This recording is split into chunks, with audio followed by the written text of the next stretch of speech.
Welcome to the Refine and Shine, the podcast dedicated to mastering the art of continuous improvement and optimizing every aspect of your life. I'm Angelina Rivera, your host, and together we'll uncover the secrets to refining our lives, our habits, and our processes to unlock our inner brilliance. Join us on Refine and Shine, where we'll delve deep into achieving more in life without the burnout and without all the stress. This podcast is your platform for a more fulfilling life through continuous improvement and personal growth. In each episode, I and a diverse array of guests discuss practical strategies for up-leveling every aspect of your life. From developing good habits and organizing your space to refining your mindset and personal goals, we're going to explore it all. Our guests share personal stories about the systems they've developed or systems they've used and the tweaks they've made in their lives when refinement was needed, allowing them to truly shine. Listen to Refine and Shine to learn how you can implement continuous improvement techniques in your daily routine, develop and maintain healthy habits that lead to success and satisfaction, organize your life to reduce the stress and increase your productivity, foster a growth mindset that propels you to new heights. My mission is to inspire you to take bold action, make positive changes, and become the best version of yourself. Whether you're aiming to elevate your career, nurture meaningful relationships, or enhance your overall well-being, Refine and Shine is your guiding light. With over 25 years of experience in continuous improvement, I help businesses streamline their processes, establish efficient work areas, and implement standard work protocols. I have trained over 600 individuals and teams in process improvement, optimizing workflows, and enhancing overall operational efficiency.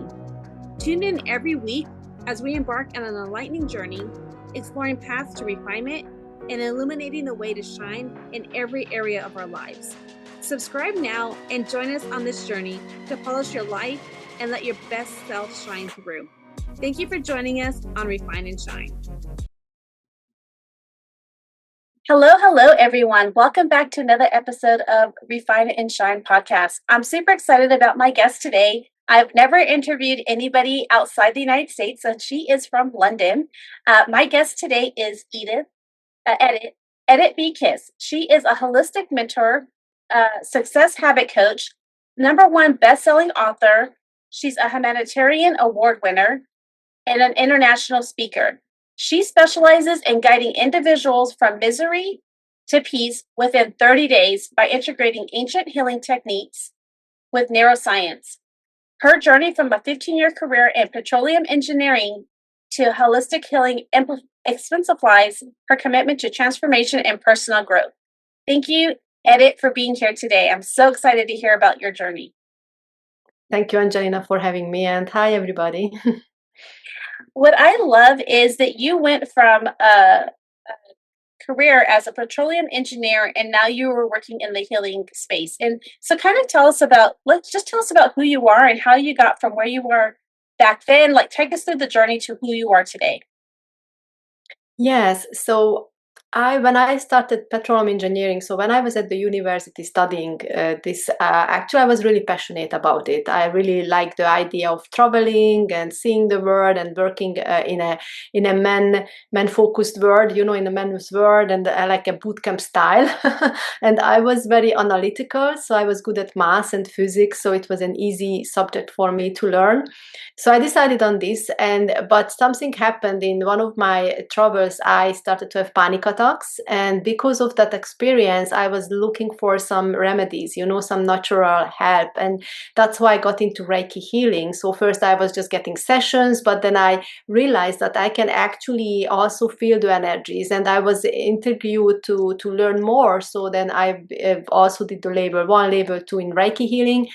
And then it was already at the times when I became an engineer and I was working as an engineer. So that was my sanctuary, my hobby, like basically where I returned when I had a little bit of time off. And then I loved that kind of community there. The Reiki master had like a little group of coming together. We did family constellation therapies and extrasense retreats. So that was when my spirituality started to awake, but that was like more than 20 years ago. And then parallel to that, I was an engineer. I also had 2 children on the way, and then I was married. And then what happened to me is that during those times I felt that engineering career was more and more stressful, especially with the children together.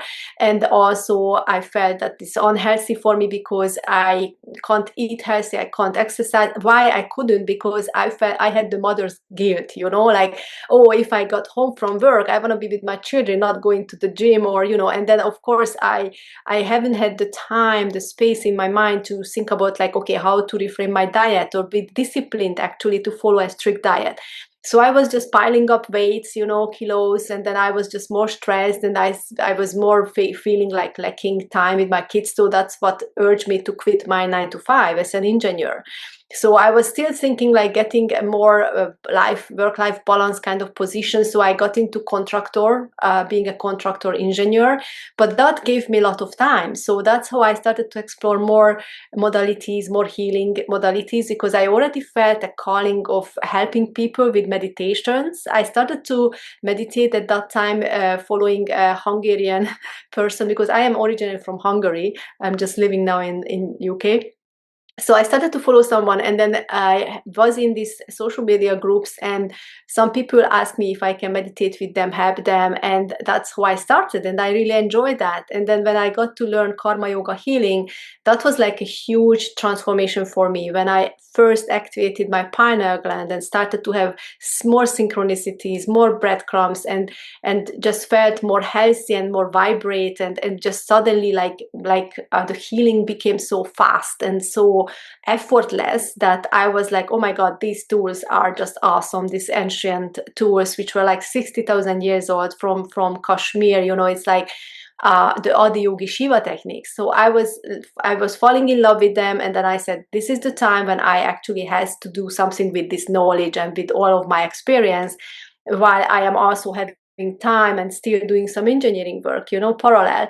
So I was doing that for 2 years together, that I already established my healing business, but I also was doing contracting engineering work at the beginning. So I was transforming like that. And then later during COVID time, like it was already, I ended my engineering career, and at COVID time, I had to learn also how to work on a different way, because I was just working with London clients until that in the healing space, and I was actually visiting them in their homes, and after COVID happened, it's the whole world opened up to me, and I have now more American clients actually than European ones. So it's really interesting, and it's really rewarding, and feels like fulfilling me, because I love doing it, and because I see the results. I every day when I'm doing these sessions and healings, I see the results instantly, and it's amazing. Yeah. I love that. I love how you shared about how, like, when you're going to school, you're doing all these things, you love doing the engineering, but then you felt like you weren't balancing life right. You had your children, and it was all these things, and I can so relate. Having children myself and trying to balance a career. I was in a male-dominated industry, working as a branch manager for a production area, so totally understand. And it's you feel guilty when you come home. You're like, okay, I need to spend time with my kids. I was already gone from 9 to 5 or however long we were gone from. And so I totally can relate to that. And I loved how you found, though, you love to do the healing work, and how you thought, oh, wow, when the pandemic hit, what most of us can find as a hard time in our lives, it was an area for you that was able to shift your work so that it wasn't just within, where you had to physically go to people's houses. It was like, wow, we have this way that I can help others throughout the world. I love that so much. And how do you still do contractual engineering, or is it now just your healing work? No. Yes, now there's healing. Yeah, I finished in 2020. Yeah, so since then is only the healing. And yeah, and then during the COVID time was when I started to work on my first book, and I also became a number of bestsellers as a co-author. And so that was a really nice time to shift into more into visibility, and also into this space. Yeah. I think that's amazing. And I love that you talked about, like, just you knew that these tools worked for you, and that how you wanted to help them. And you said, you're using tools from like 60,000 years ago. Is that correct? Yeah, I was learning this from a karma guru from Kashmir, and then these are Adiyogi Shiva techniques. Adiyogi means the first yogi. So these are yoga techniques, which means is mostly like meditation, breathing, connecting with your multidimensional existence, because this reality, what we experience here and what struggles we have, this actually can be solved outside in our multidimensional existence, because what we have here, like how we feel on a daily basis, how we got triggered, and what kind of challenges we have, the roots are actually in our past, and then in our past lives, and in our ancestral part. So it's like if we go out there and then we heal the past life, we heal the past traumatic experiences in childhood, or we heal the ancestors, then actually our current realities become much easier. That's pretty neat. One of the things that you said is that you, and I think it's from your bio, is that you can help some individuals from misery to healing to peace within 30 days. Is that true? That's like that. How does that work? Yeah, so basically, I'm not saying that everything which is like in his life is going to be healed. What I'm saying is that the urgency, like when they come to me, they already know why they are coming to me, right? They could come to me with panic attacks or depression or feeling lost or having relationship issue, whatever it is. The urgency when they come to me with the misery or with the struggle, that part of their healing can be actually healed in 30 days. But then, of course, if there is some other things happens later, or they experiencing other situations which was triggering some past situation, that's an extended healing process, obviously.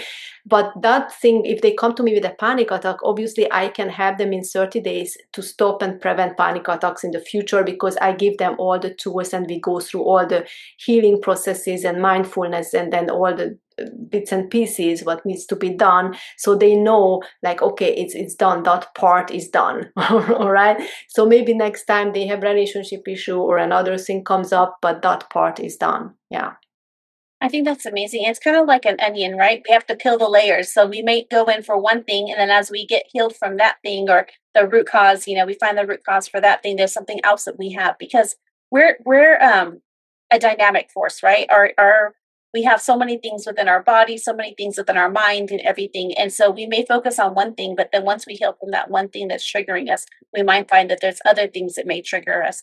And I know that people hear the word trigger a lot. And what do you mean when you say trigger? What is your definition? okay, so something happens either in your environment or in your brain, like a thought pattern, and it causing you negative emotions. What does it mean, negative emotion? Is low vibrational, low frequency emotions. What does it mean? It's like anger, sadness, disappointment, because there is already studies about this, that the emotions have frequencies, right? They can measure the frequency of the emotion, and there is like higher vibrational emotions and lower vibrational emotions. And like high vibrational emotions like joy, happiness, bliss, those are the highest ones, and then we aiming for that all the time, because that's the healthy, that's the high vibration, that's where we want to be, basically, because that's when our life force energy can flow through you and your body is in well-being, right? But when you actually get a bad news, you get like some happening outside, maybe you watch the news and then you see someone was killed, or you see a war, or you see, or you hear some about the neighbor, or something happens, right, an accident, or you have a thought pattern and then you assume that something is happening, right? That's the other thing, like we are our worst enemy. So if it's not an outside situation, then you can even create assumptions and negative thought patterns which you get triggered yourself. You're triggering yourself with these thought patterns, and then you react to it with negative emotions, again with sadness or fear or anxiety, or like feeling disappointed or whatever it comes up. So those negative emotions are the reactions towards the triggers, and the triggers can be outside or from your thought patterns, basically. Thank you for explaining that, because I know that people use that a lot and sometimes they may not understand what it is. I love that you talked about the vibrations, and are you one of those? I mean, can you feel the vibrations when you meet somebody? Can you feel their vibrations at times when you handshake somebody and things like that? Do you get that kind of energy from people?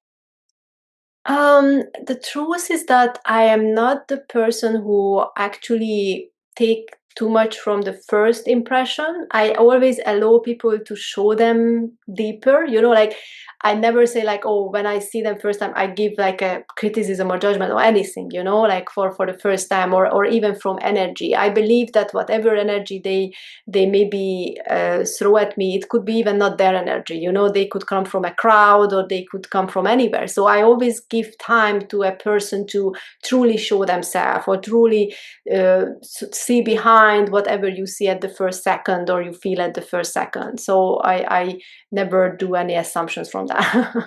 Oh yeah. Well, no, I think that's pretty neat. I know that I've met others who can feel people's energy, and I'm like, I don't have that gift or that talent, so I don't understand it. But I think that it's amazing when the vibrations that you can get from somebody. I can tell when somebody's calm or are welcoming and things like that. But like the negative energy or things like that, I can't. I don't ever feel not always feel those types of things like I've heard others can do. So I think that's what a gift, what a gift that you were provided to help others, because I think that's really important.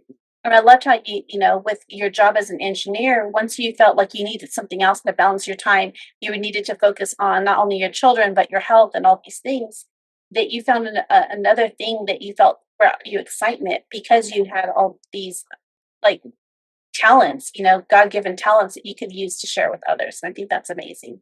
And since you started to find the balance, you started to do um, focusing on this, the healing work and things like that, you improved your health as well. Absolutely. Oh, that's how it's.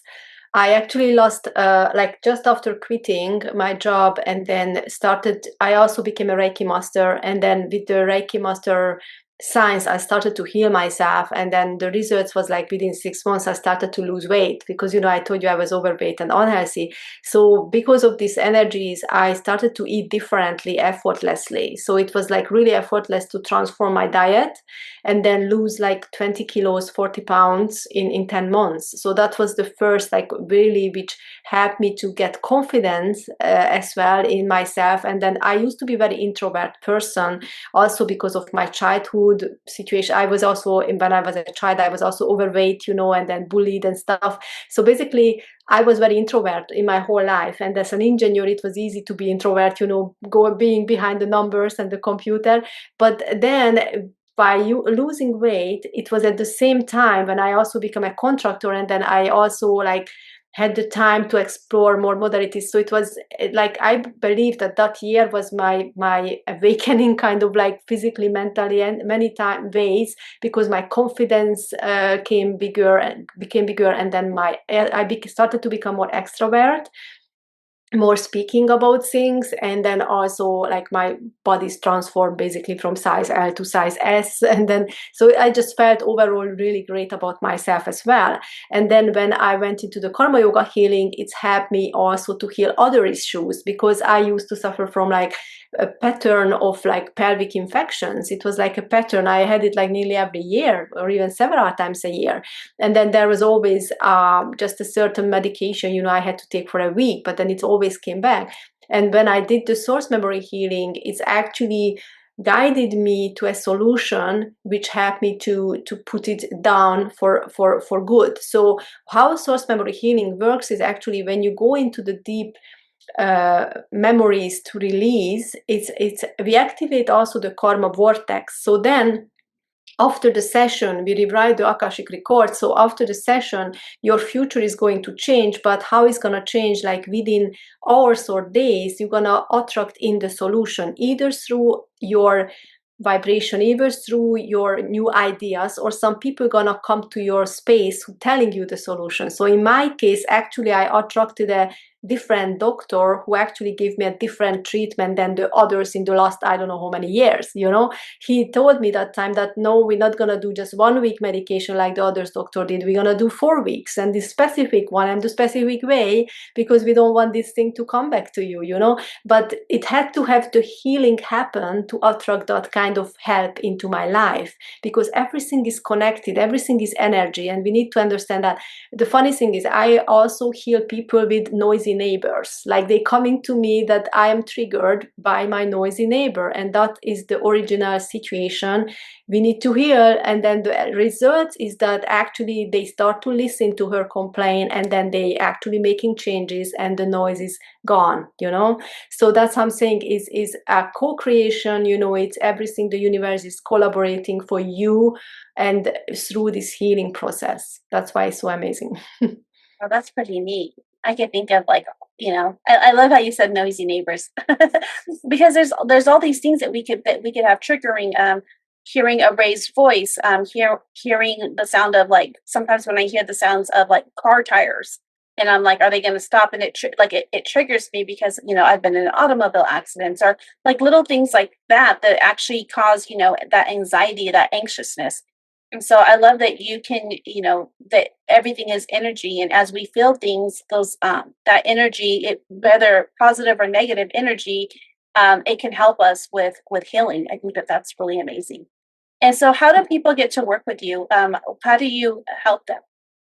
Like, do you do virtual, right?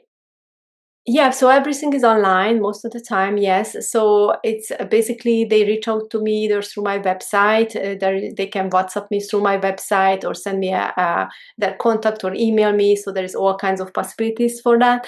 And then basically,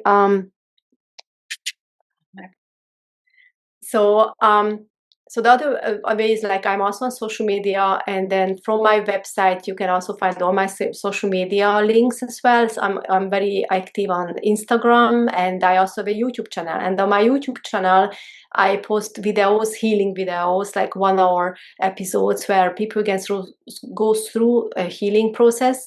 And also I have a meditation playlist when people can actually listen to meditations, and some of them are manifestation meditations, some of them are karma healing meditations. There's lots of variations there, but they are really powerful ones. So I highly recommend to also tune into there. It's called the Magical Karma Priestess, but the link you can find it from the website. And the website is my name, edithbkiss.com. So it's just easy to follow that way. Yes, I think that's amazing. I will make sure that I have all the links on in the show notes as well. But when you go through the meditation, like, how often should somebody meditate? That's always something I've always wondered. I know people say you need to meditate, you need to breathe, and I just didn't know, how often do you recommend, or how often is it? Should we meditate every day? Kind of walk us through that. Yes, so I would recommend meditate every day, especially if you feel that you are not healed yet properly, like you still have a bit of anxiety or triggers and stuff like that, then of course meditate every day. But it's not every meditation the same, right? There is like thousands kind of meditation out there. And some of them is just sitting still and listening to your breathing, or mindfulness meditation is like observing your sensations in your body, observing the birds outside or in your environment. So these meditations are really limited of helping you. Like, it's just kind of, you're just trying to calm your monkey mind, or you're just trying to focus on your body and your sensations. Is bringing you to a level of awareness, and it's basically teaching you how to switch off from your environment or from your everyday rushing things, like it has that kind of purpose. But if you really want like deep transformative meditations, then I highly recommend the one on my playlist. It's called Samadhi meditation. And in this meditation, you actually balancing up your chakras, your energy centers, and then you also activate the 8th chakra, which is helping you to access your multidimensional existence, and also activate the pineal gland.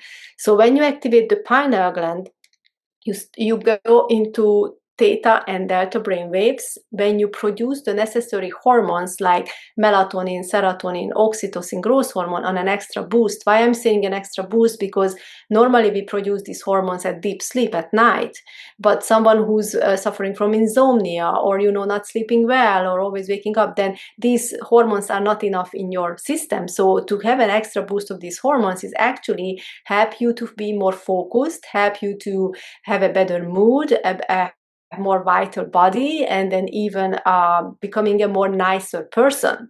So I had clients reported me back that just doing the meditation, not even doing healing sessions with me, just doing the meditation is already transformed them to a much calmer and kinder person with other people, and it's really important because some people coming to me with anger issues, or the way how they treat others, around them, because they are fiery or they have some temperaments, so basically this is really good meditation for those people as well. But it's also healing, because when you activate the pineal gland, when you go into theta brainwaves, you also connect with the universe. You are in the vibration of the universe, so you start a cell level healing in your body because your frequency is raised up. So what happens when your frequency is raised up?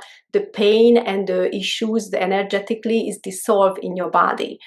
I did it, for example, one evening when I already had the urinary tract infection issues, like I was already asking an appointment from the doctor for next day, going for, a lab test or whatever.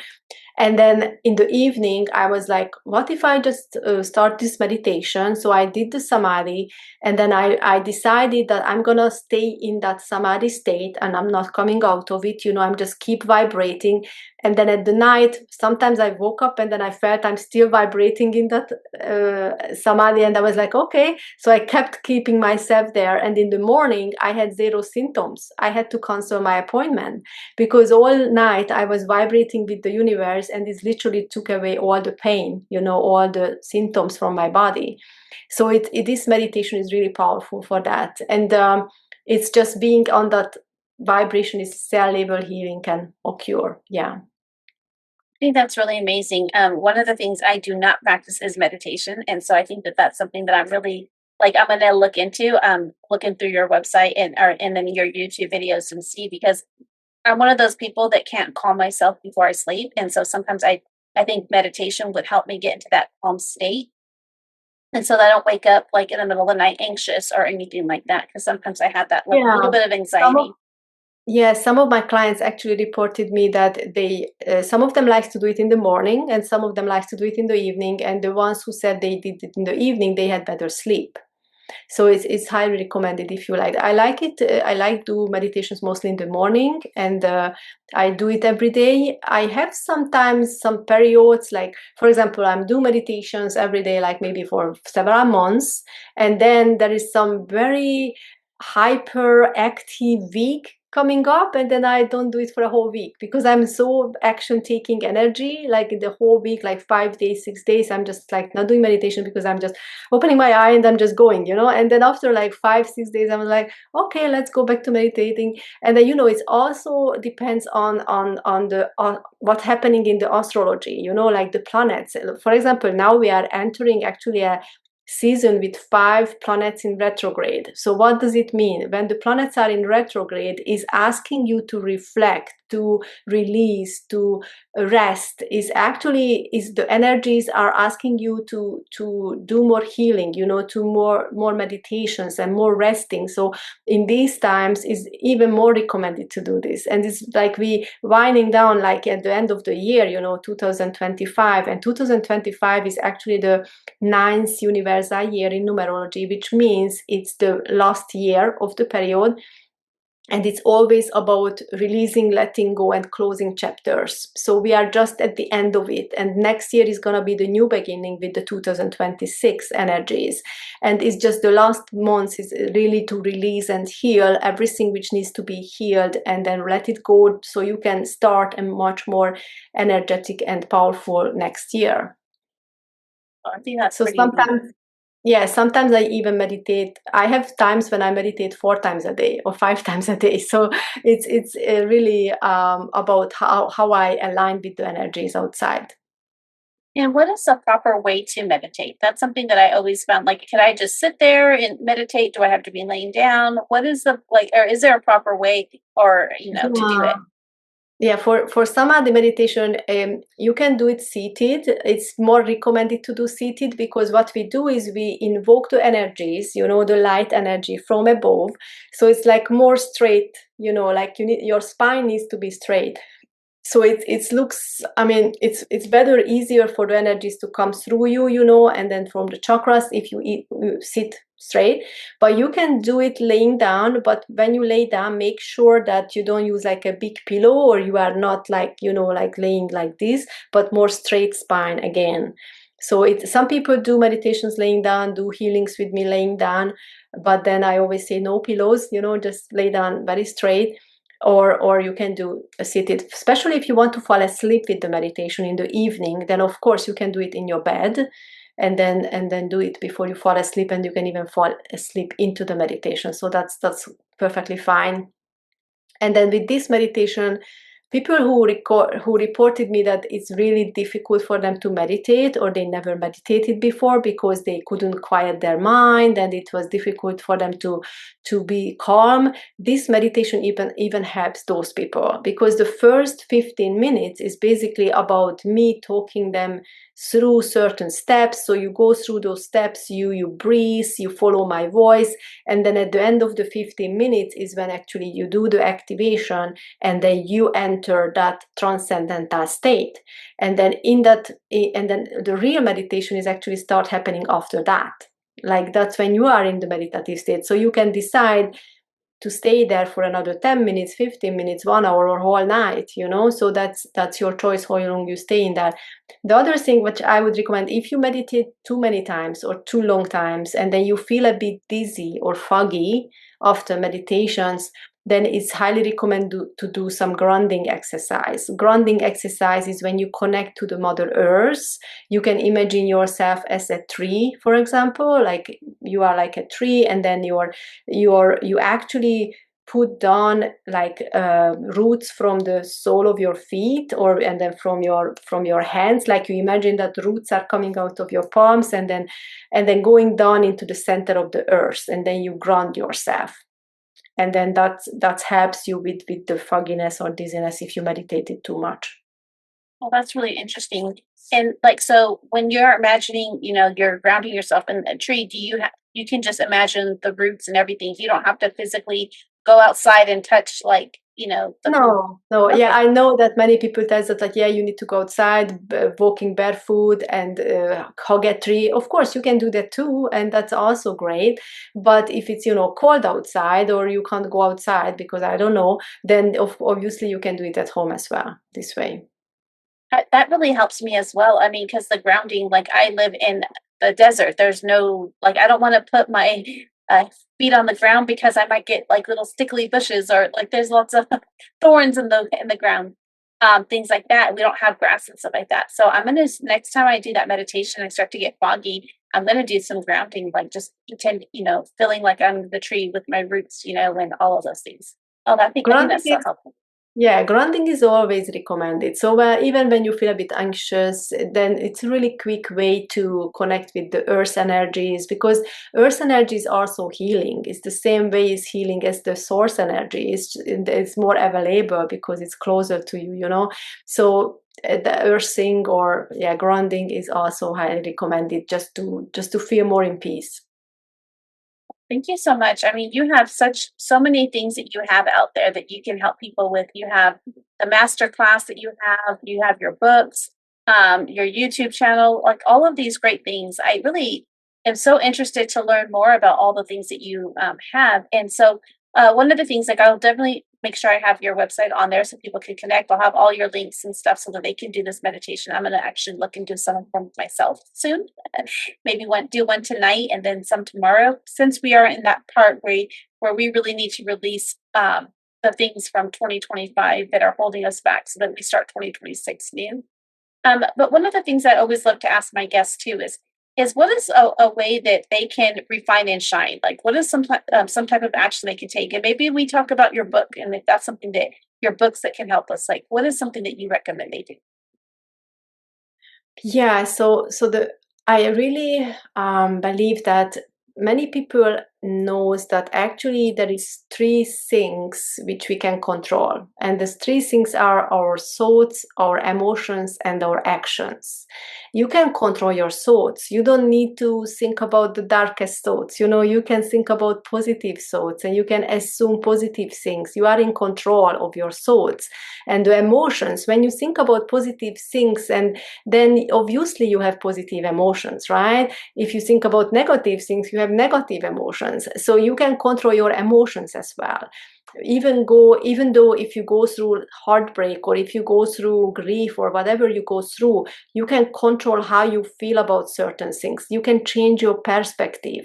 Even you losing something or someone, you can always turn into gratitude, or look at the thing on a more positive, more shining part. Like, for example, people is also now is more and more saying that instead of saying that I'm going to a funeral of a friend, they're saying that, oh, we are going to celebrate this person's life, so always looking the positive side, like, or that transformation to the other side, or whatever it is. And then, because why we feel so painful when we lose something, because of the attachment, how we are attached to that situation or person or whatever it is.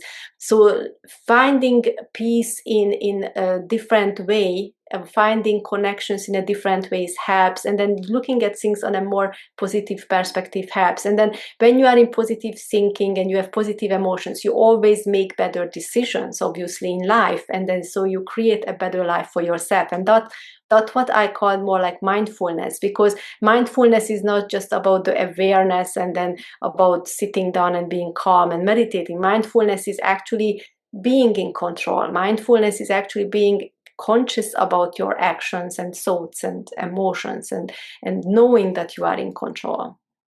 Yes.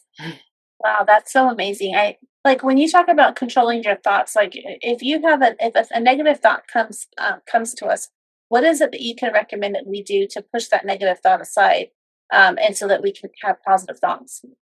I would recommend not pushing it aside, it's just shifting it into positive. Like, if you think about a negative, like you have a negative assumption about something, then you can say, oh, no, I don't think it won't happen. Obviously, why would it happen? Like, why I'm having this assumption? So if you don't have the truth behind it, or if you don't have the information, then don't project the worst, right? I know people who's always coming up with the worst. I was like, is just why are you always waiting for the worst when there is so many other variations you can actually project, right? And this is like, okay, there are some people who business, they have this risk management, right? So they have like three kinds of way, like the small risk, middle risk, and the high risk, and then there is like prices of that, obviously. But in life, it's more recommended to look into the positive things. What if this actually work out for you, and what if it's actually, and then you're gonna feel happier that day, and then you're gonna feel great about it, and then you have more, I don't know, you feel more joyful to go outside for a run, or even though if it just for a day, so sometimes I realize that, because I'm an optimistic, I'm very positive person, and sometimes there are good ideas, or sometimes I know an information, and it's making my whole day amazing, or it's like just seeing that perspective. And maybe in 2-3 days it turns out that actually is not gonna happen. I still had an amazing 3 days. Yeah. Because I just had so much fun and so much positive for 3 days while I was waiting for the outcome and believing the best. I was great.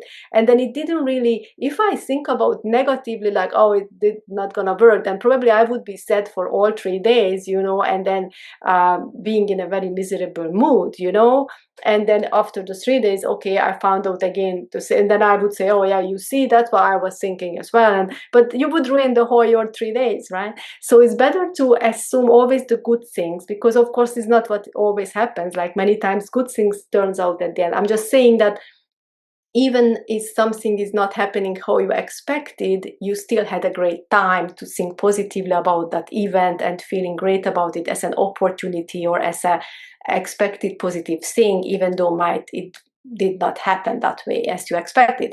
I have a saying, there is a quote which I really like. always expect the unexpected, and whenever you can, be the unexpected. So it's just about, life is full of variations, life is full of uncertainty. Just be more playful, be more easygoing, on yourself and on others. Don't take life so seriously and yourself so seriously. And just I think the most important is focusing on your well-being, on your health, raising your vibration, because then that's what you're going to attract into you, because energy is the how you call it, the currency in the life. So you energetically attracting everything around you. So when you're focusing on your well-being and your healing, then you raise your vibration and you attract good things. I think that's amazing. I love all the tips that you've provided. Like for me personally, right now, I'm part of the government shutdown for the U.S. I'm affected by the federal government shutdown. I haven't had a paycheck or all these things, and it's like, okay, I can focus on not having any of the money, not having a paycheck, or all the negative, or I can be thankful, like, oh, this is giving me time to focus on my podcast, focus on the coaching that I do. My thing is, you're all about energy. I'm about time management. I'm all about like do you want to waste time being negative or angry or mad all the time? Because time is a currency as well.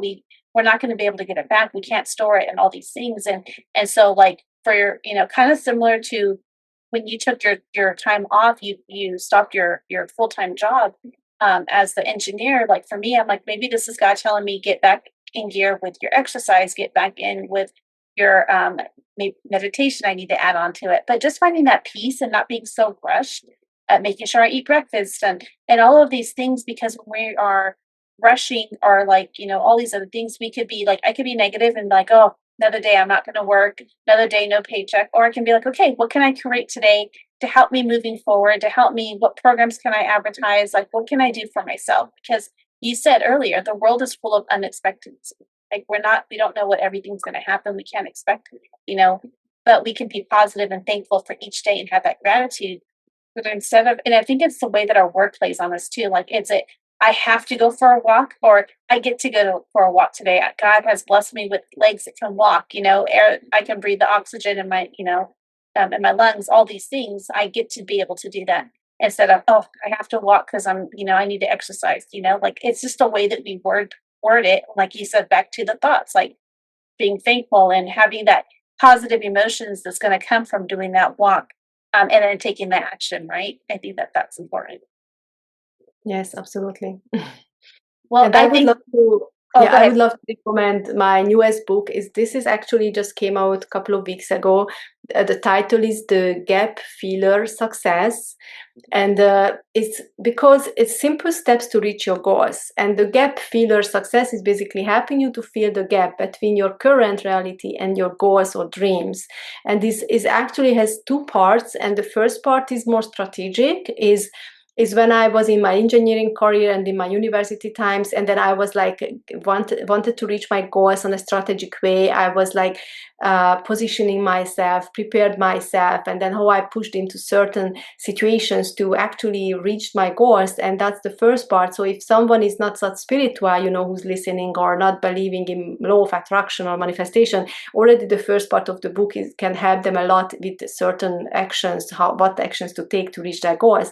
And the second part of the book is more spiritual, when I already been on my spiritual journey, and then I started to use law of attraction and manifestation and the healing and the subconscious reprogramming to reach my goals, because I realized that certain goals are actually, maybe that's why it's postponed, or that's why it's, did not come to me faster, or is not happening because I'm not healed from certain things yet, or I have a subconscious programming which doesn't allow it to come into my life. So when I started to work on those areas as well, then I manifested faster certain situations in my life. So that can speed up your manifestation and your goals, when you actually do those steps. And those steps are also in this book. And also there is a meditation in the back, which is a reality jump meditation, and lots of explanation about other meditations, astrology, numerology, all kinds of easy exercises.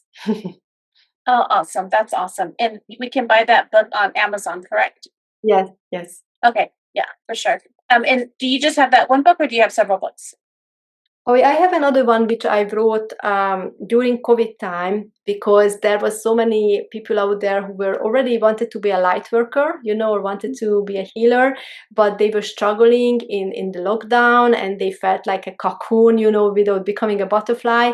So this book was for them on the healer's journey coaching book for seekers. But we still have those kind of people, all the time. It's just more amplified their voice during COVID, because they were more talking about it, the setting boundaries, being the black sheep in the family, feeling uncomfortable with their past life visions, or pains, what is flashing back to them. So this book is actually giving them comfort and some steps, to follow about how to embody their light, how to become, proudly a light worker, and how to deal with relationship issues, how to deal with the world around them, and still, activate themselves and strengthens their energy as well. So this book is for them, and it's a really cute book because every chapter also has a mandala to color. So it's also like a coloring book, so you can actually read a chapter and then think about it and color the mandalas with it. So it's called On the Healer's Journey. All right. Well, I love that too. I think that that's amazing. I love how that you can read the chapter and then start coloring and just thinking about it as well. Because once we're thinking and then we're doing an activity, it's going to help us retain the information a lot better as well. So thank you for doing that and designing it in a way that can help people, instead of just reading and then you have nothing to do with all these thoughts that you just had and then to take that action with. So thank you for that. Well, I thank you for all the things that you provided, and I'm just so thankful for you to be my guest today. You provided such a wealth of information, not only for, I know my listeners will be able to resonate, but you helped me as well. So thank you so much. You're welcome. My pleasure. Thank you for joining us on this episode of Refine and Shine. We hope you find valuable insights and inspiration to fill your journey of continuous improvement. Remember, the key to success lies in refining your processes and letting your inner brilliance shine. If you've enjoyed this episode, be sure to subscribe to the podcast and leave a review. Your feedback is greatly appreciated and helps us reach more listeners like you who are eager to refine and shine in all areas of life. Stay connected with us on social media for updates and additional resources and behind-the-scenes content. We love hearing from our listeners, so feel free to reach out with any suggestions, questions, or success stories you'd like to share. As we wrap up, remember that the power to transform your life lies within you. Keep striving for growth, embracing change, and seeking opportunities to refine your skills. Together, let's continue to shine bright and make a positive impact in the world. Until next time, keep refining and keep shining.